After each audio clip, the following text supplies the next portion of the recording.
आज से भगवती पराम्बा का शारदीय नवरात्र का पावन पर्व प्रारंभ हो रहा है और हमको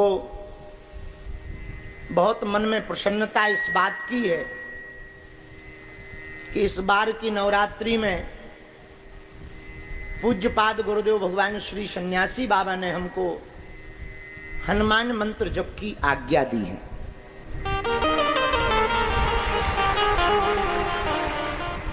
तो पहले लगा कि शायद हमको वो मौन रखेंगे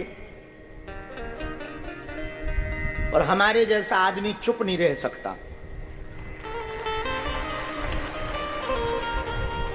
तो बाद में आज्ञा दे दी, नहीं तुम्हें मौन रहने की आवश्यकता नहीं है, लेकिन ज्यादा बकबक करने की भी आवश्यकता नहीं। फिर दूसरी आज्ञा लगी कि सुनो, नवरात्रि की जो कथा थी वो करनी ही है और बहुत दिन पहले हमारे बड़े ही प्रिय आत्मीय भगवती पराम्बा की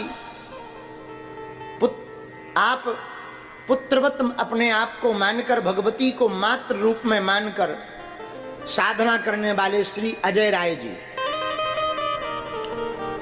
आपकी इच्छा थी कि हम आपके द्वारा देवी जी की चर्चा सुने, देवी माता की।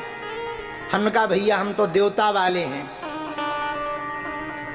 पर कुपुत्रो जायते कुचदपि कुमाता न भवती, पूत कपूत हो सकता लेकिन माता थोड़ी कुमाता होती। तो इनकी बहुत इच्छा थी यजमान जी की कि आप हमको देवी जी का चरित्र सुनाओ।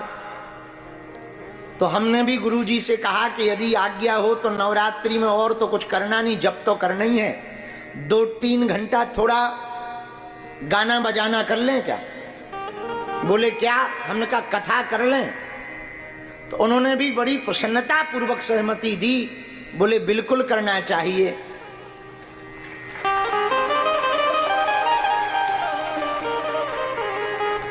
और तीसरी प्रसन्नता हमको ये है कि हम पहली बार जीवन में एक जगह बैठकर 9 दिवसीय देवी जी की चर्चा को गाएं। 3-3 दिन की गाई थी गुजरात में और पंजाब में भी गाई थी, पठानकोट में।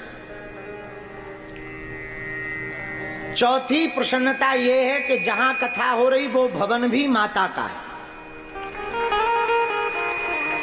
बागेश्वर धाम पर बहुत भवन है आजकल, तो